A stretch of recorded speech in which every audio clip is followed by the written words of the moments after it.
Olá, família, boa noite, que alegria, é um prazer muito grande estar aqui com vocês, mais uma vez, mais uma oportunidade que Deus nos concede, estamos estudando a sua palavra, meditando na sua palavra, é um tempo muito proveitoso para nós esse, em que nós podemos nos voltar para aquilo que é de mais importante que nós podemos fazer. Já tivemos o nosso dia hoje, a nossa correria do dia a dia, os nossos afazeres domésticos, de trabalho, e agora é o momento em que a gente tem um momento de louvor, de adoração, com cânticos, com louvor, glorificando a Deus.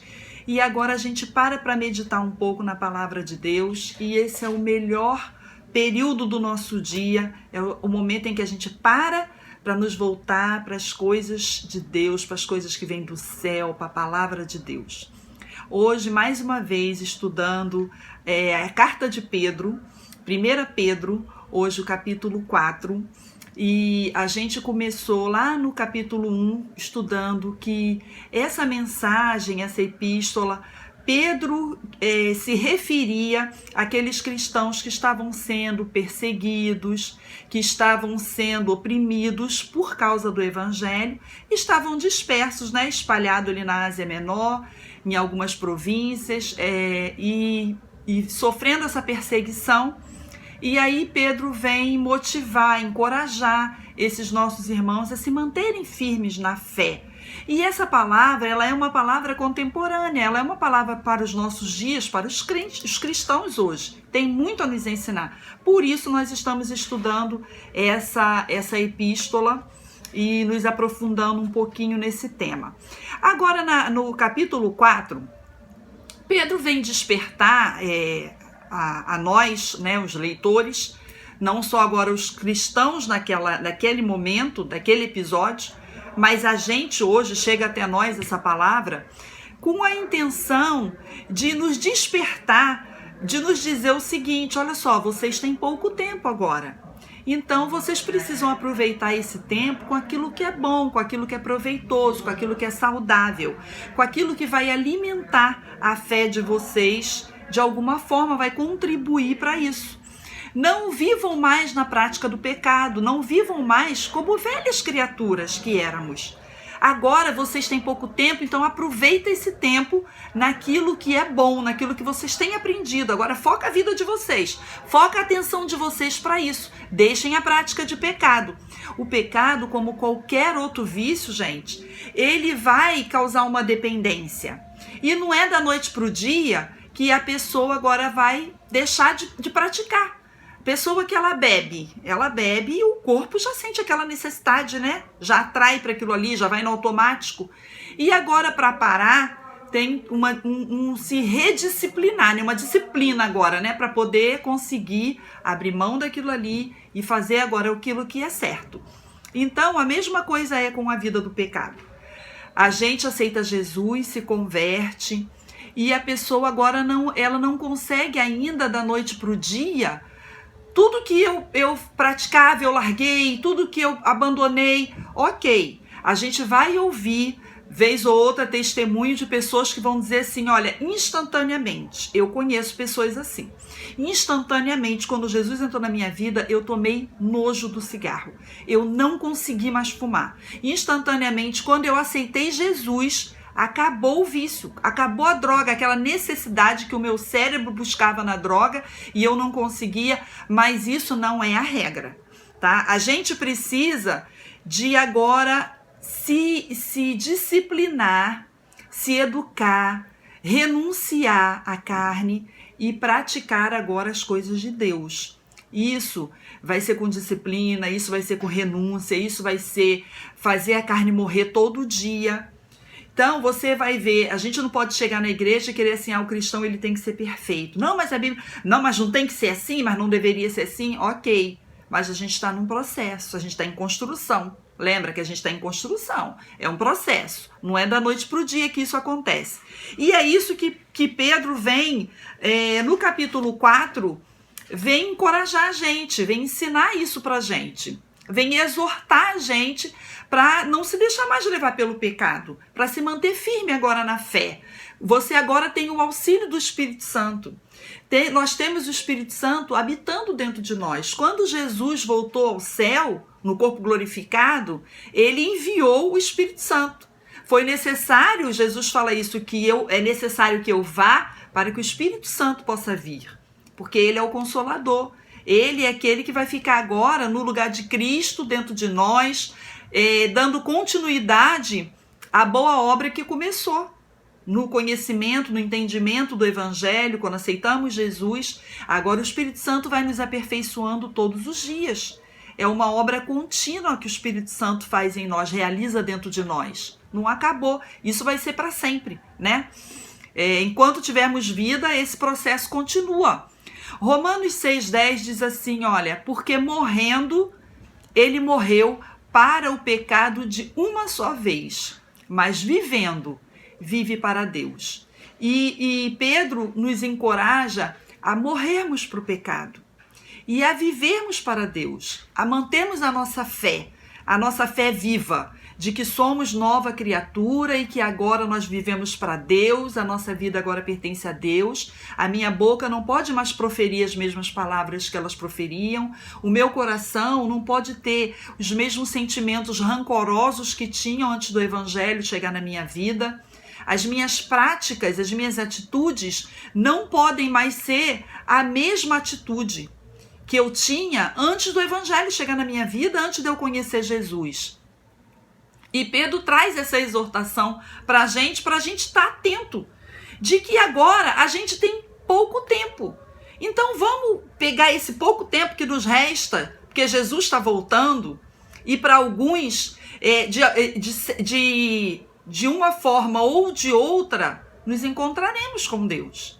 Seja no arrebatamento, seja através da morte, né? Porque muitos já passaram pela morte, e aí tem o seu encontro com Deus, vai chegar diante de Deus, vai se apresentar diante de Deus. Então, nessa vida, o tempo que nos resta é pouco para realizarmos o que Deus espera de nós, o propósito de Deus na nossa vida. A gente aprendeu, sempre aprendemos isso na nossa igreja, em todas as pregações, de que nós não estamos aqui por acaso. Nós temos um propósito de vida. Deus nos criou com um propósito. Qual é o propósito de Deus na minha vida? Eu preciso buscar isso e colaborar, e ser uma colaboradora para que esse propósito se cumpra na minha vida.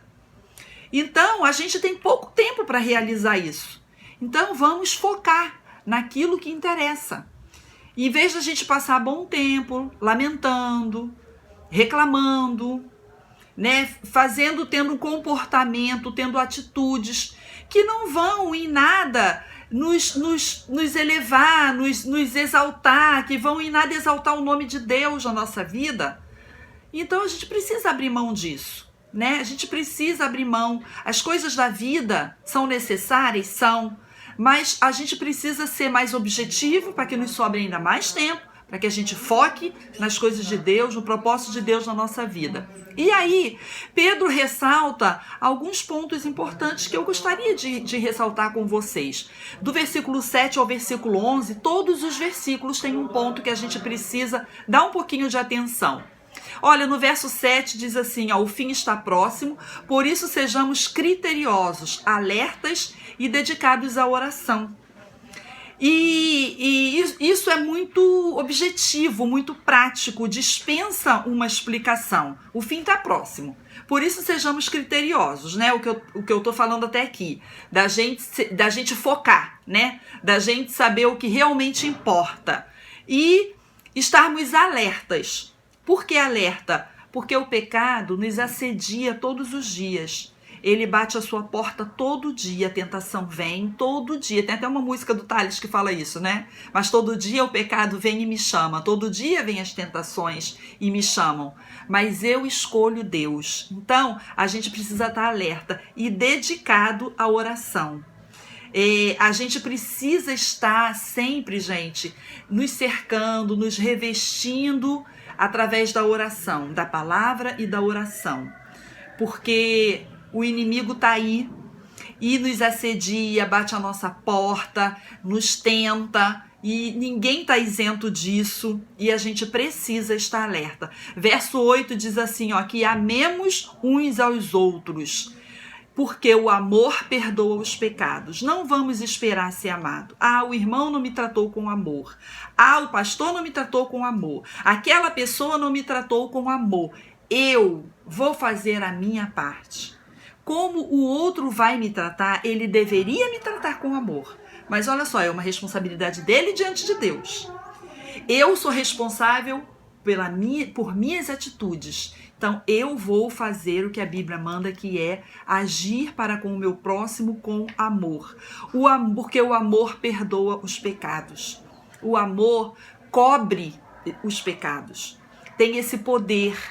Por isso é tão importante amar. Então, vamos nos amar, vamos agir em amor. Verso 9, sejam hospitaleiros sem reclamações e sem murmuração.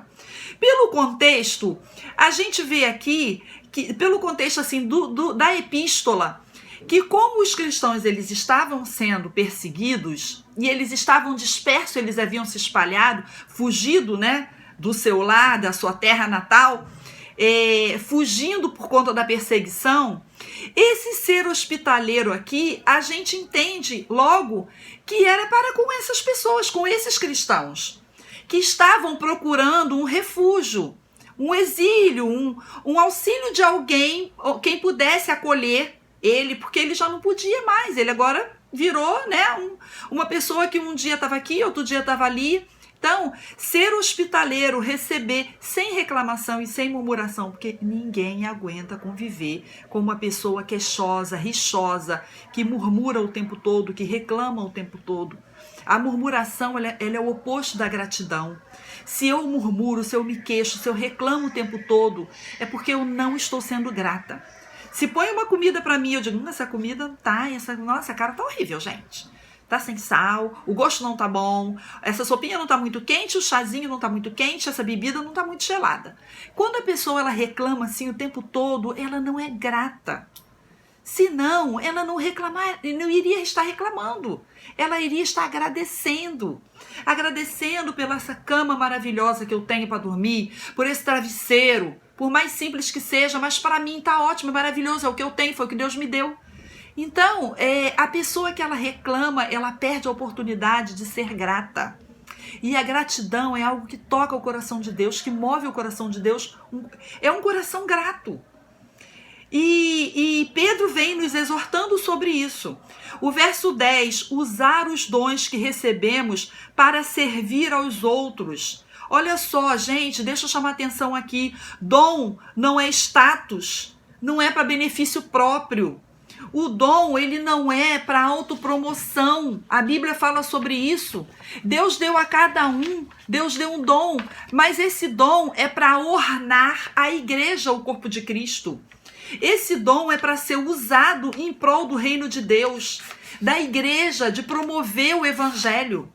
O dom, quer seja o que for, gente, profecia, revelação, não importa, o dom que você tem, o dom que Deus te deu, ele é para promover o evangelho, ele é para promover o reino de Deus, ele é para promover o amor, ele não é para que a gente se glorie, e não é status. Eu canto, porque eu tenho este dom aqui, sabe? Eu tenho este talento, que vamos dizer aqui o dom como talento, que Deus tenha nos dado.